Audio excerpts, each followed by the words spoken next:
हाय दोस्तों, मैं आपका स्वागत करता हूं अपने चैनल स्टूडेंट्स हेल्पर पुनीत में। दोस्तों, आज हम शुरू करने जा रहे हैं एक नया कोर्स जो कि बेस होगा एनडीए और एयरफोर्स इंग्लिश पे। इसमें कि हम कॉन्सेप्ट क्लासेस को भी कवर करेंगे, जिसमें जो भी कॉन्सेप्ट क्लासेस जैसे नाउन की, प्रोनाउन की, आपके एडजेक्टिव की, वर्ब्स की एंड एडवर्ब्स की, जो भी जितने पार्ट्स ऑफ स्पीच हैं उनके सारे कॉन्सेप्ट्स कवर किए जाएंगे। और साथ ही साथ प्रैक्टिस क्वेश्चंस भी हम करेंगे साथ साथ में।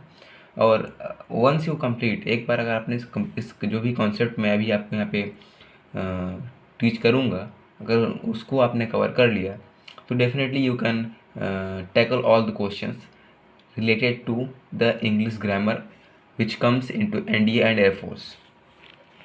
सो चलिए शुरू करते हैं। इसका बेसिक थोड़ा सा मैं आपको ब्रीफिंग कर देता हूँ। ब्रीफिंग करने का सिंपल मोटो ये है, जैसे देखिए, जो एनडीए का इंग्लिश है, और एयरफोर्स का इंग्लिश है, इन दोनों के लेवल में बहुत बड़ा अंतर है। कहने का मतलब जो एनडीए का इंग्लिश है उसका लेवल थोड़ा सा ऊंचा है। लेवल हाई रखने का इसका सिंपल सा मोटो है कि इसमें वोकैब जो आती है थोड़ी सी हाई क्वालिटी की आती है, लेकिन जो कंसेप्ट यूज होते हैं कंसेप्ट सेम यूज होते हैं। तो हम बेसिकली मेन फोकस हमारा कॉन्सेप्ट होगा, उसके बाद प्रैक्टिस क्वेश्चन तो हम करेंगे ही साथ में, ठीक है। ये कोर्स चलेगा कैसे, पहले जान लेते हैं। चलेगा कैसे, पहले तो कंसेप्ट क्लासेस होंगी प्लस प्रैक्टिस क्वेश्चंस होंगे साथ ही साथ। ये दोनों साथ ही साथ चलेंगे, प्रैक्टिस क्वेश्चंस और कंसेप्ट क्लासेस। और दूसरी चीज़, हम इसमें केवल कॉन्सेप्ट क्लासेस और प्रैक्टिस क्वेश्चन से ही नहीं करेंगे। हम जानते हैं कि पेपर में आपके एनडीए हो या एयरफोर्स या आपका नेवी हो, इनमें सभी में वोकैब पार्ट भी काफ़ी सिग्निफिकेंट रोल प्ले करता है। तो हम देखिए सारे मोस्ट ऑफ द एक्सपीरियंट्स कंफ्यूज होते हैं कि हम वोकैब पार्ट कैसे करें। तो हम वोकैब पार्ट पे भी पूरा फोकस करेंगे। इसमें वोकैब पार्ट में होता क्या क्या है, इडियम्स, फ्रेज, आपके फ्रेजल वर्ब्स होते हैं, इसमें सिनोनिम होता है, एंटोनिम्स होते हैं, वन वर्ड सब्स्टिट्यूशन होता है, ठीक है, वन वर्ड सब्स्टिट्यूशन होता है। तो देखिए इन सब चीज़ों को हम अपने इस कोर्स में, जो कि लगभग 45 से 50 दिन का कोर्स होने वाला है, इसमें हम कवर करने वाले हैं, ठीक है। अच्छा, अब चलिए शुरू करते हैं। देखिए, जो हम बेसिकली हम शुरू करेंगे आज कॉन्सेप्ट पार्ट से। कॉन्सेप्ट पार्ट हम शुरू करेंगे जो कि आपका देखिए पार्ट्स ऑफ स्पीच होता है, पार्ट्स ऑफ स्पीच ये होगा। साथ ही साथ जो वोकैब हम, जैसे कि हमने आपको बताया कि वोकैब भी कंप्लीट करेंगे इसमें, तो वोकैब और प्लस जो क्वेश्चंस होंगे, क्वेश्चंस और प्लस PYQ, जो प्रीवियस ईयर में क्वेश्चन आएंगे उनको भी साथ में हम इसी में ले लेंगे, ठीक है।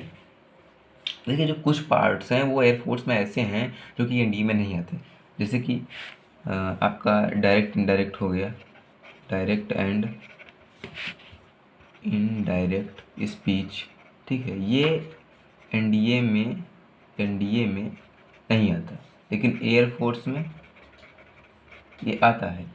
ऐसे ही आपका एक्टिव पैसिव हो गया,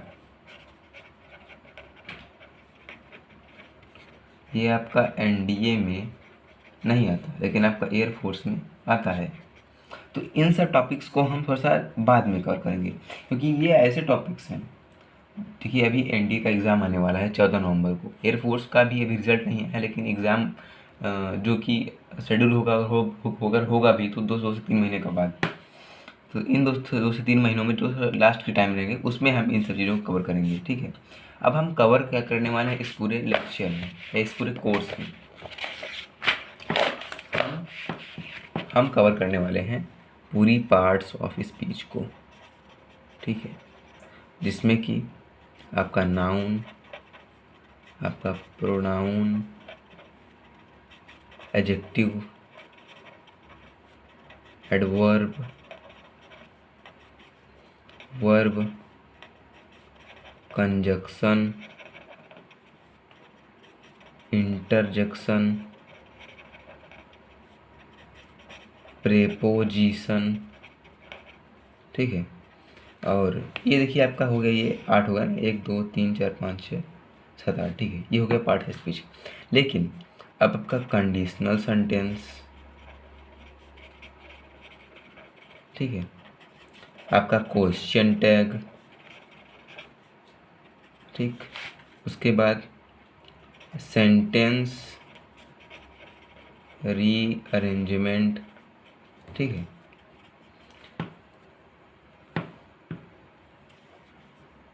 कंडीशन हो गया, क्वेश्चन टैग हो गया, सेंटेंस रीअरेंजमेंट हो गया, और एक्टिव पैसिव,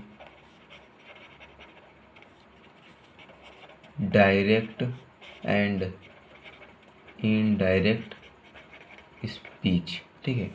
इन चीज़ों को कवर करेंगे, साथ में वो कैब तो हमारा चलेगा, ठीक है। तो चलिए अब हम शुरू करते हैं। Let's talk about the briefing, just briefing. जैसे कि नाउन से आप क्या समझते हैं? नाउन और कुछ नहीं, जस्ट ये नेमिंग वर्ड है। Naming word in the sense कोई भी नेम हो गया आपका, ये कह सकते हैं कि जो नाउन होता है, कह सकते हैं कि noun is a word which can be used, noun जो ऐसा वर्ड होता है which can be used as a name of person या प्लेस और थिंग, जो कि आप शुरू से ही पढ़ते चले आ रहे हैं। बेसिकली हम इसमें बात करते हैं उन चीज़ों की जिसको हम फिजिकली टच कर सकते हैं, हियर कर सकते हैं, सुन सकते हैं, ठीक है। तो नाउन तो आप सभी जानते हैं, जैसे कि कोलकाता एक सिटी का नाम हो गया, राम, श्याम, इस टाइप की चीज़ें नाउन होती है। प्रोनाउन क्या होता है? प्रोनाउन का यूज हम तब करते हैं, प्रोनाउन का यूज हम नाउन के प्लेस पे करते हैं। We use pronoun in the place of noun. Pronoun का हम यूज करते हैं नाउन के प्लेस में। कब करते हैं? जब हम देखते हैं कि नाउन की रिपीटिशन होती है सेंटेंसेस में, और उससे सेंटेंस की ब्यूटी ख़राब होती है, तब हम वहाँ पे प्रोनाउन का यूज करते हैं। जैसे कि अगर हमने कोई भी पैराग्राफ लिख रहे हैं राम के बारे में, like Ram is a good boy, he attends he school every day, he obeys his parents, तो यहाँ पे हम ही लगा रहे हैं ना, तो जो हम ही लगा रहे हैं वो हम सेंटेंस की ब्यूटी को बढ़ा रहे हैं। और यही तो है कि बार बार अगर हम नाउन को रिपीट करेंगे उससे सेंटेंस की ब्यूटी ख़राब होगी, उसी के लिए उसके जगह पे हम प्रोनाउन का यूज करते हैं। एडजेक्टिव के बारे में सबसे कॉमन बात है कि ये जो है कि नाउन और प्रोनाउन की क्वालिटी को बढ़ा देता है। जैसे वेरी बेसिक एग्जांपल है कि he is a vice man, तो मैन तो यहाँ पे नाउन हो गया। ये जो वाइस है, जो मैन की क्वालिटी में ऐड कर रहा है कि मैन कैसा है, वाइस है कि वो मूर्ख है या वो इंटेलिजेंट है, तो ये जो वाइस है ये चीज़ मेन है। यही चीज़ हमारा एडजेक्टिव है। इसे एडजेक्टिव नहीं बोलते, इसे एडजेक्टिव बोलते हैं। ये हमारा एडजेक्टिव है, ठीक है। एडवर्ब क्या करता है कि इन दोनों की क्वालिटीज़ में और पर्सनिफाई करता है और इसमें ऐड करता है। Like he is a very good man, तो गुड तो हो गया आपका एडजेक्टिव, मैन आपका हो गया नाउन, जो वेरी है दिस इज हियर एडवर्ब। तो एडवर्ब का काम और कुछ नहीं होता, बल्कि it is just use to add something to a meaning of a verb और एडजेक्टिव और अनदर वर्ब, ठीक है। और वर्ब तो आज हमारा जो मेन हमारा टॉपिक फोकस रहेगा वो हमारा वर्ब पे रहेगा। वर्ब बेसिकली सभी जानते हैं जो क्रिया होती है। कंजक्शन क्या करता है? कंजक्शन का काम होता है कि सेंटेंसेस को ज्वाइन करना, ठीक है, सेंटेंसेस या वर्ड्स को ज्वाइन करना कंजक्शन का काम होता है। प्रीपोजिशन बेसिकली ये पोजीशन बताता है, जो यहाँ पे इसका डिफिनेशन है प्री प्लस पोजीशन। ये अपने आप में ही बता रहा है कि हम नाउन की जो है कि नाउन या प्रोनाउन की उसकी हम पोजीशन बताएंगे, ठीक। कंडीशनल सेंटेंसेस में जैसे कि if I were a bird I would have flown in the sky, तो इस तरीके की जो सेंटेंस होते हैं जिसमें कल्पना की जाती है उसे हम कंडीशनल सेंटेंस कहते हैं। क्वेश्चन टैग्स हम आगे देखेंगे, सेंटेंस रीअरेंजमेंट हम आगे देखेंगे, एक्टिव पैसिव देखेंगे, डायरेक्ट इनडायरेक्ट हम आगे देखेंगे। तो लेट्स स्टार्ट और वेरी फर्स्ट मेन फोकस, ठीक है, जो हमारा सबसे मेन फोकस पे चीज़ें हैं।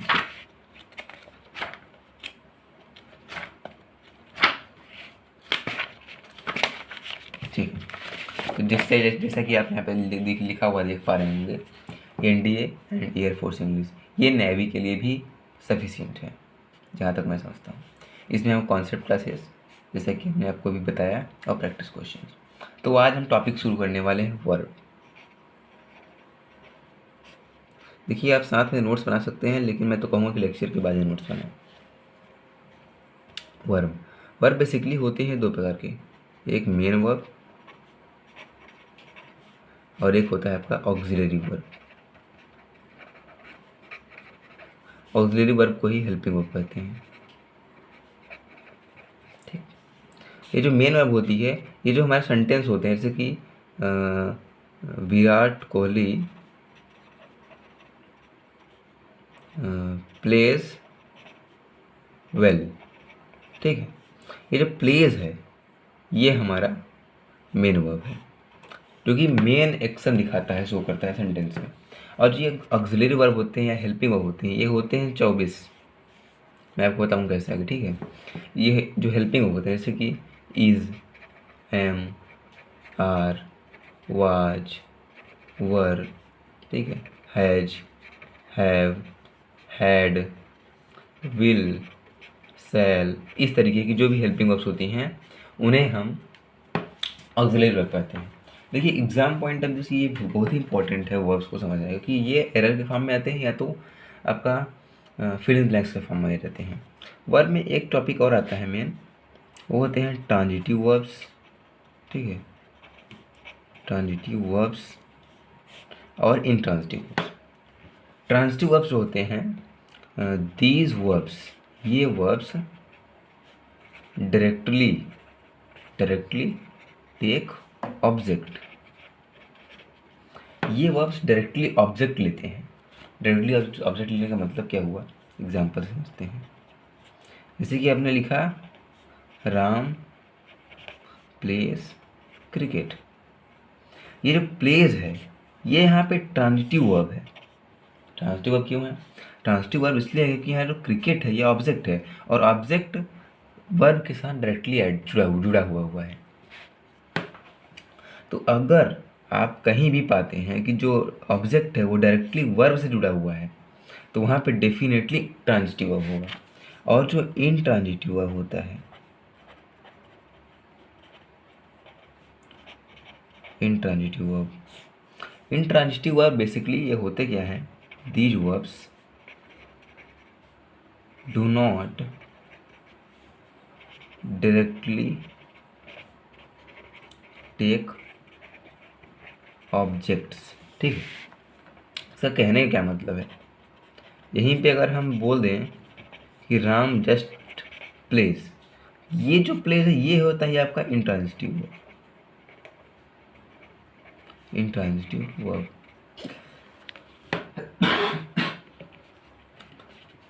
इंट्रांजिटिव वर्ब यही यहाँ पे प्लेस इंट्रांजिटिव वर्ब हो गया, यह प्लेस यहाँ पे ट्रांजिटिव वर्ब हो गया। तो कहने का अर्थ सीधा सीधा ये है कि ये जो क्रिकेट है इसके कारण ये ट्रांजिटिव हो गया, और यहाँ पे जो हमने ऑब्जेक्ट नहीं लगाया इसके कारण ये इंट्रांजिटिव वर्ब हो गया। बेसिकली आप समझ पा रहे होंगे हमने क्या बताया शुरू में कि पहली बात तो वर्ब दो प्रकार की होती हैं, मेन वर्ब और ऑक्सिलरी वर्ब्स। हेल्पिंग वर्ब होते हैं जिसको हम बोलते हैं, जैसे विराट कोहली प्लेज वेल, जो मेन वर्ब है क्रिया की, जिसको हम क्रिया भी बोलते हैं हिंदी में। ठीक है, लिख लीजिएगा आप, क्रिया।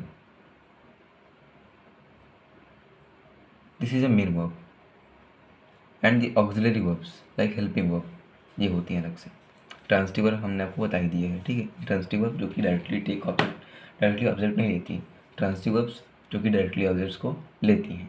अच्छा, ये आपने समझ गया। अब हम इसको एप्लीकेबल पार्ट सीखेंगे इसका। ठीक है,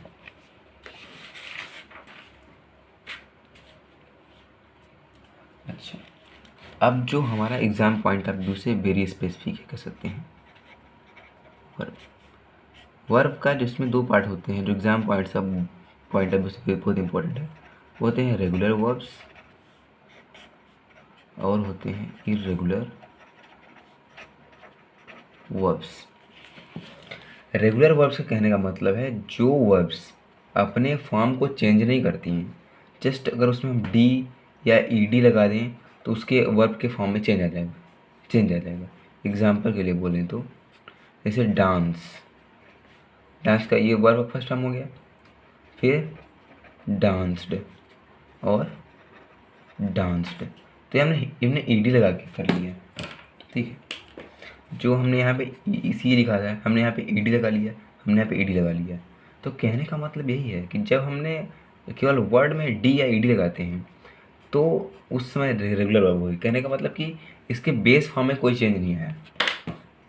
अगर हम देखें इरेगुलर वर्ब्स में, तो इरेगुलर वर्ब्स के बेस फॉर्म में टोटली चेंज आ जाता है।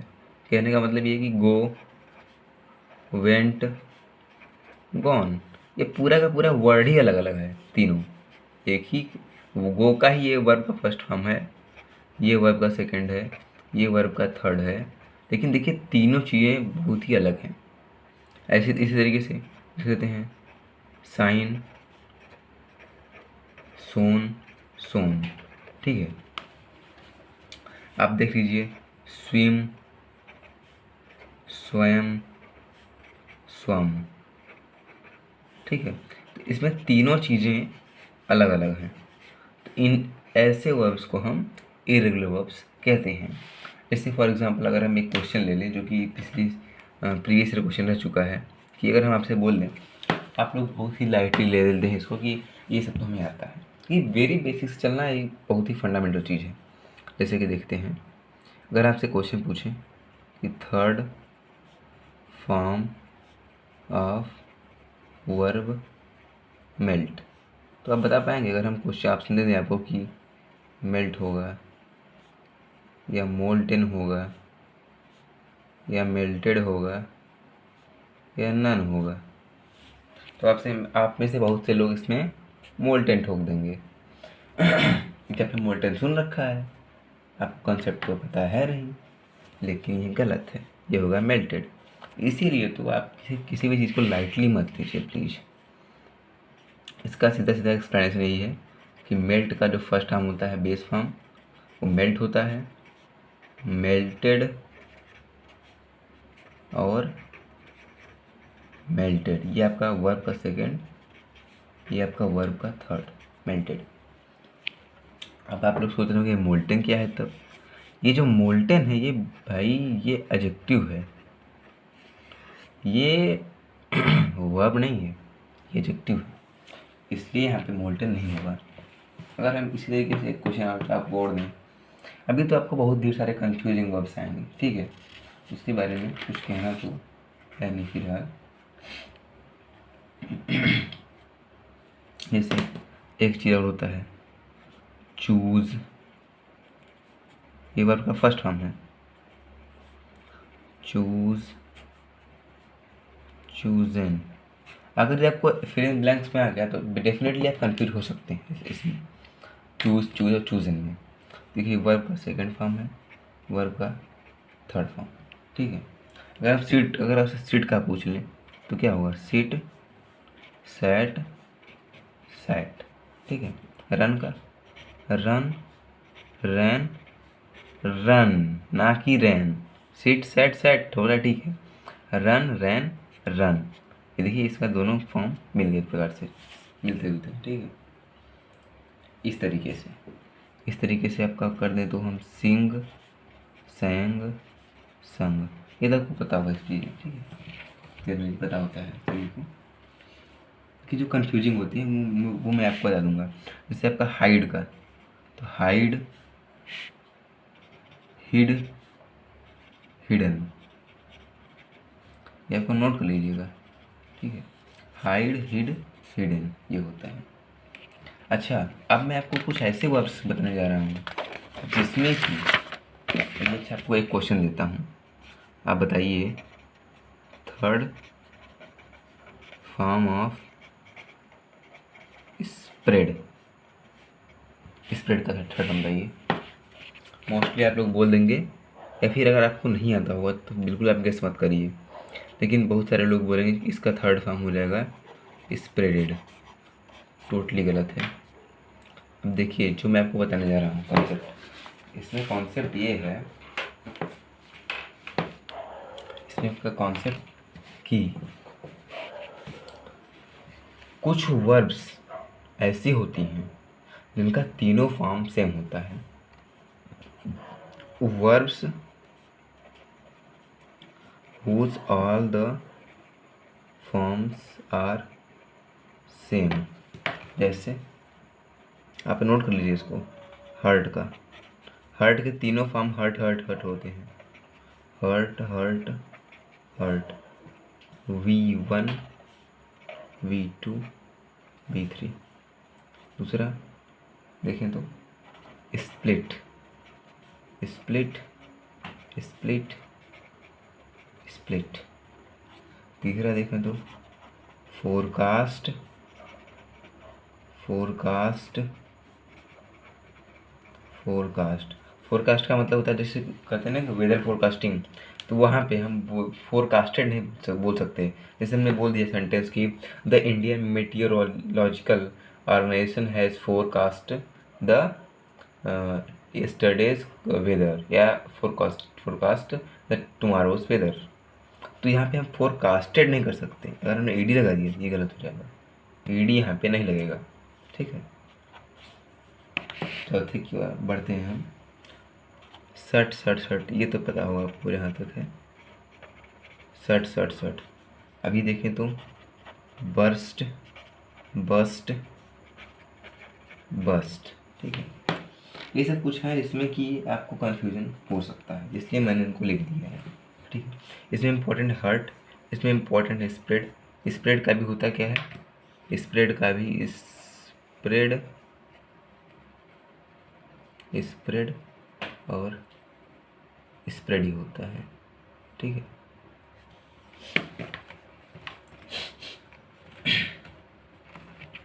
अच्छा, अब थोड़ा सा आपको बताते हैं एक चीज़ जो कि हम आगे भी फॉलो करेंगे इसे। एक होती है वर्ब की बेस फॉर्म, एक होती है वर्ब की फर्स्ट फॉर्म V1, एक V2, एक V3 और एक V4। वर्ब के बेस फॉर्म में यस या ईएस नहीं, लगता है हिंदी में बता दे रहा हूँ। वर्ब का बेस फॉर्म ही रहता है, ठीक है। जैसे कि आपने गो लिख दिया तो गो ही रहेगा। अब वर्ब के फर्स्ट फॉर्म में आता है सिंगुलर और प्लूरल, अब ठीक है। सिंगुलर में हो जाएगा गोज, अब प्लूरल में तो गो ही रहेगा। V2 में वेंट हो जाएगा, V3 में गॉन हो जाएगा, और V4 में वर्ब का base form plus ING. V4 में वर्ब का बेस फॉर्म प्लस आईएनजी, जैसे कि गोइंग। सो सिंपल, बहुत ही आसान है ये, ठीक है। अच्छा, एक चीज़ आप लोग और लिख लीजिए, बिकम बिकेम और बीकम, ये बहुत ही इंपॉर्टेंट है, बिकम बिकम बिकेम, ठीक है। अच्छा, अब अगर एक क्वेश्चन लिख लिया आप लोग, क्वेश्चन लिखिए, find third form of bring. कुछ लोग, देखिए मैं ऑनेस्टली बता रहा हूँ कि 40% बच्चा इसमें कन्फ्यूज हो जाएगा, क्योंकि कुछ लोग होते हैं कि बाई को बॉट और बॉट, इसका थर्ड हम ये बॉट लिख देंगे, लेकिन इसका थर्ड हम बॉट नहीं होगा। ये जो ब्रिंग का होता है, ब्रिंग ब्रॉट और ब्रॉट, ये होता है, ठीक है। ये होता है बाई का बॉट, ना कि ब्रॉट। तो इसका क्या होगा आंसर, इसका आंसर ये होगा, ब्रिंग का ब्रॉट, ना कि पॉट, ठीक है। तो अभी तक हमने क्या कवर किया है, अभी तक हमने मेन वर्ब, ऑक्सिलरी वर्ब्स, जैसे कि विराट कोहली प्लेज वेल, तो हमने क्रिया इसमें देख लिया कि मेन वर्ब क्या होती है। हमने ऑक्सिलरी वर्ब में हम देखा कि हेल्पिंग वर्ब क्या होती है, ठीक है। और like is, am, are, was, were, has, have, has, will, shall, ठीक है, ये सब चीज़ें होती हैं। ट्रांसिटिव वर्ब में आते हैं तो these verbs directly take object, example Ram plays cricket. तो यहाँ पे राम ने, जो यहाँ वर्ब है, वर्ब ही डायरेक्टली बाद ऑब्जेक्ट आ गया। तो जब डायरेक्टली बाद ऑब्जेक्ट आ जाता है तो वहाँ पे ट्रांसिटिव वर्ब होता है। Second thing, intransitive verb, these verbs do not directly take object, ये वर्ब्स डायरेक्टली ऑब्जेक्ट नहीं लेती हैं। लाइक राम प्लेज जस्ट, देखिए यहीं पे जो प्लेज वर्ब है ये ट्रांजिटिव है, लेकिन यहाँ पे ये प्लेज वर्ब इंट्रांजिटिव है। किस लिए? क्योंकि इसके सामने ऑब्जेक्ट नहीं है। ठीक, इसके बाद हम करते हैं वर्ब। रेगुलर वर्ब्स डी या आई डी में लगता है। कहने का मतलब है कि बेस फॉर्म में बेसिकली कोई चेंज नहीं आता है, अगर हम डी या आई डी लगा के हम सेकेंड या थर्ड फॉर्म में मूव कर जाते हैं। इसी तरीके से इरेगुलर वर्ब्स क्या होता है कि गो, वेंट, गॉन, वर्ब का फर्स्ट फॉर्म, वर्ब का सेकेंड फॉर्म, वर्ब का third form. Like shine, shone, shone, swim, swam, swum. ठीक है। Third form of verb melt. Melt क्या होगा? मेल्ट, मेल्ट, मेल्टेड, मेल्टेड, ना कि मोल्टेन। मोल्टेन तो एडजेक्टिव है। Melted, melted, melted, melt, melted, melted. ठीक। Choose, choose, chosen, C H double O यहाँ पे सिंगल हो, यहाँ पे सिंगल हो। इस चीज़ों का खासा ध्यान रखिए, इसे आपको एरर्स मिल जाएंगे, आप फंस जाएंगे, सच बता रहा हूँ। सिट, सैट, सैट, रन, रैन, रन, सिंग, सैंग, संग, हाइड, हिड, हिडन। इसको भी इम्पोर्टेंट है, नोट कर लीजिए। और क्या आता है? ठीक है, एक क्वेश्चन में लिखा था यहाँ पे कि आप बताइए थर्ड फॉर्म ऑफ स्प्रेड। तो स्प्रेड का थर्ड फॉर्म, इसके तीनों फॉर्म सेम होते हैं, इसलिए हमने स्प्रेड स्प्रेड स्प्रेड लिख दिया। Verbs whose all the forms of are same, इसलिए हमने यहाँ पे लिख दिया कुछ। Hurt, hurt, hurt, split, split, split, forecast, forecast, forecast, सर्ट, सर्ट, सर्ट। यहाँ पे कास्ट भी लिख लीजिए, कास्ट का भी इसी तरीके से होता है, कास्ट, कास्ट, कास्ट। ठीक है, ये वाला कास्ट नहीं जो आप समझ रहे हैं, ये दूसरा कास्ट है। Bust, bust, bust, become, became, become. Verb का बेस फॉर्म हमने बताया कि इसमें यस यस नहीं लगता है। वर्ब का first form singular, plural. Singular में ये सकता है जो भी आपका वर्ब है। V2 में इवेंट हो जाता है, V3 में गॉन, V4 में ING, मतलब कॉन्टिन्यूस हो जाता है V4 में। हमने आप क्वेश्चन दिया find third form of bring, तो इसका आंसर क्या होगा? रियली ब्रॉट होगा। बाई, बॉट, वॉट भी होता है, ब्रिंग, ब्रॉट, ब्रॉट भी होता है, तो यहाँ पे ब्रॉट इसका आंसर होगा। ठीक है, मूविंग टू सेकंड थिंग। एक आपको बहुत ही बेसिक चीज़ बताता हूँ, मैक्सिमम लोगों को पता होगी नहीं, ये मैक्सिमम लोगों को बात ये पता होगी नहीं कि जो बी है ये है वर्ब का बेस फॉर्म। ठीक है, और बी के बाद आप देखते हैं तो वाज या वर, ये आपका वर्ब का सेकंड फॉर्म है, और जो बीन है वो आपका वर्ब का थर्ड फॉर्म है। आपको पता होगा नहीं, सच बता रहा हूँ, मैक्सिमम लोगों को पता होगा नहीं, लेकिन ये क्वेश्चन बन जाता है। एयरफोर्स में ऐसा क्वेश्चन नहीं लिखते, लेकिन ये डी में दिख जाएंगे ऐसे कॉन्सेप्चुअल क्वेश्चन। ठीक है, इस तरीके से एक क्वेश्चन और आपका है, लिख लीजिए सेकेंड फॉर्म ऑफ ड्रीम। क्या होगा इसका answer? A dream, B dreamed, C dreamed, D क्या होगा इसका आंसर होगा? आप सोच लीजिए, लेकिन मैं यहाँ पे कर दे रहा हूँ कि टाइम है नहीं हमारे पास। यहाँ से इसका वर्ड ड्रीम्ड होगा। तो आप इसको से लर्न कर रखिए, क्योंकि एयरफोर्स में तो डायरेक्टली पूछ लेते हैं, और इंडिया में तो इसका एप्लीकेबल पार्ट पूछा जाता है।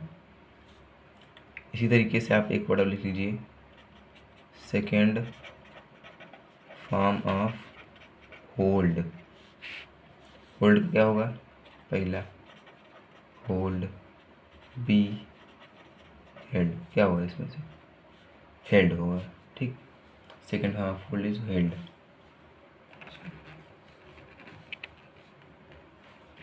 ये बहुत ही आपको बोल दूं कि मतलब वेरी इंपॉर्टेंट है, इसको लिख लीजिए कहीं।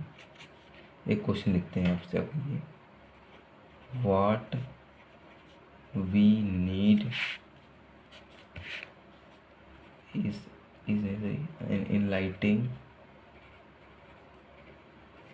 an enlightened and sensitive leaders. A is B R। आप सोच के बताइए यहाँ पे आएगा क्या? यहाँ पे इज आएगा या आर आएगा? सोच लीजिए, या सी यहाँ पे मैं नन भी लिख देता हूँ। यहाँ पे क्या आएगा?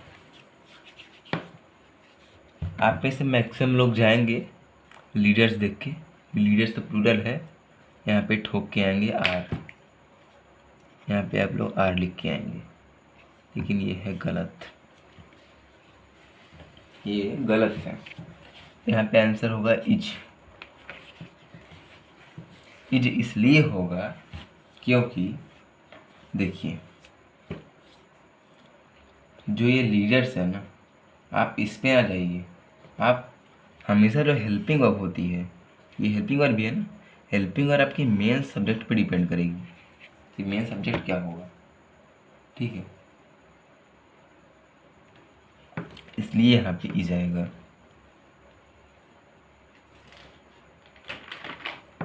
ठीक है, एक वेरी बेसिक क्वेश्चन आप और आपसे पूछता हूँ मैं, दूसरा, द पाइल ऑफ बुक्स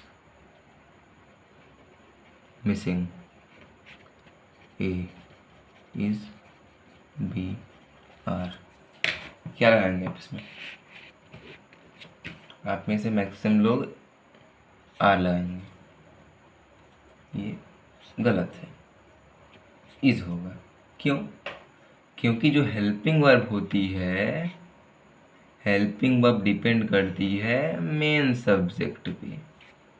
अब आपको समझ में आ नहीं रहा होगा, जैसा कि मैं समझता हूँ आपको समझ में आ नहीं रहा होगा, लेकिन आपको एक वेरी बेसिक कंसेप्ट बता दूँ, मैं आपको लिख के देता हूँ, आप इसको नोट कर लीजिए।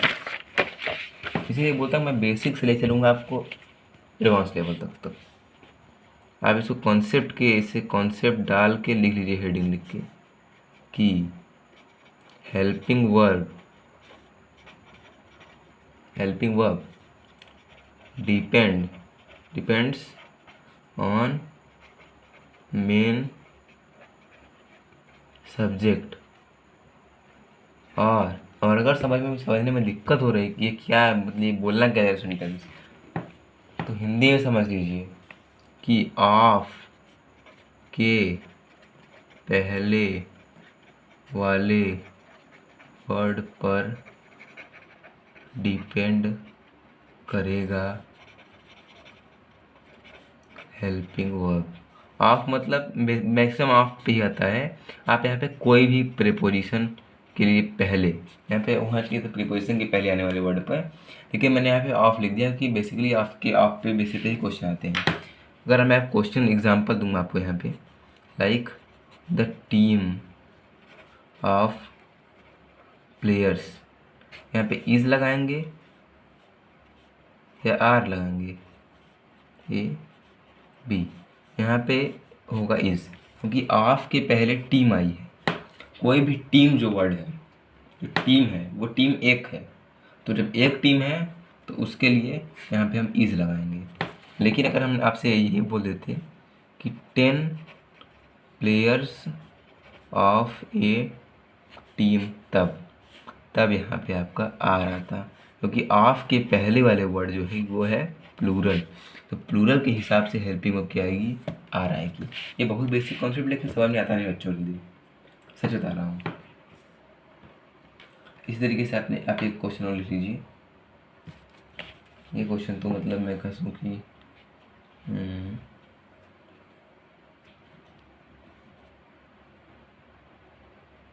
ठीक है,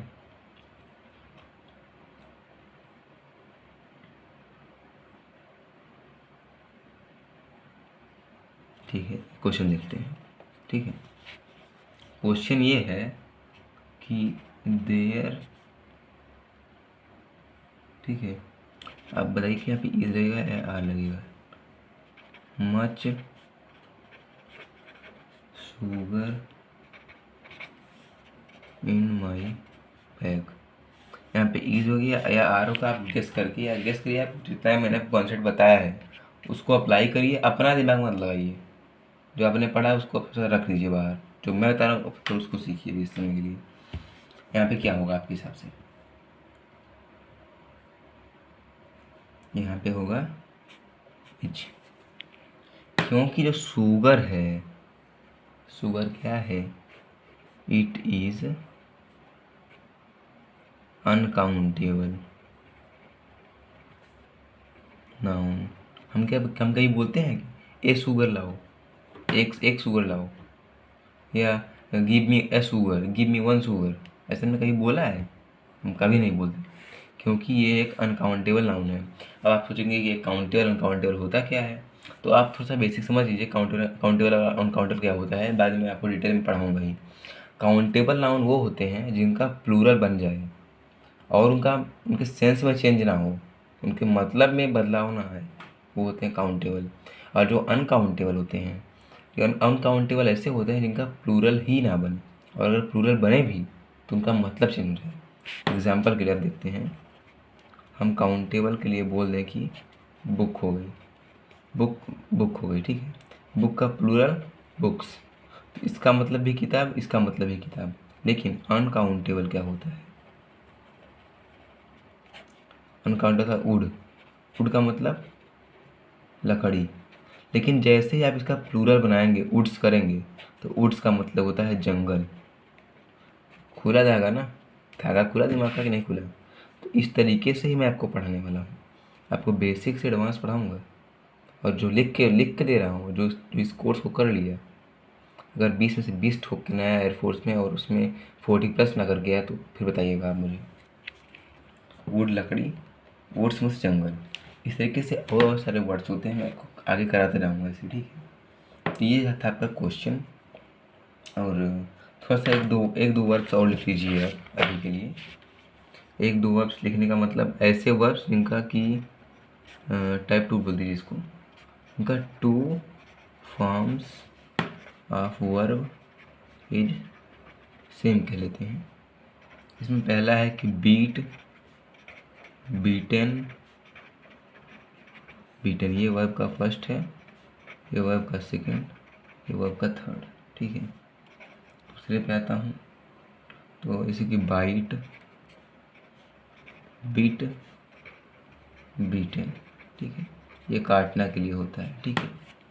अच्छा, एक चीज़ बच्चों को कन्फ्यूजन रहता है, जो ये लाई होता है, लाई, ले, लेड, और एक होता है ले, लेड, लेड। इस लाई का मतलब होता है झूठ बोलना, इसका मतलब होता है बेसिकली होता है कि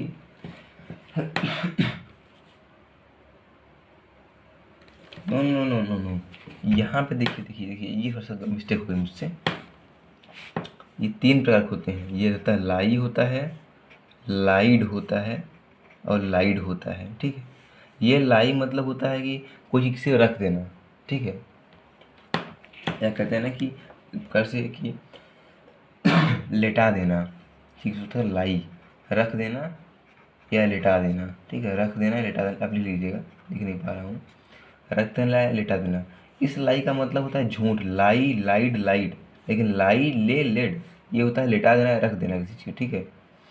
लाई, लाई, लाइड मतलब झूठ, और ले, लेड, लेड मतलब कि जो जैसे कि बोलते हैं ना कि eggs, sorry, hens lay eggs, तो ये मतलब अंडे देना होता है,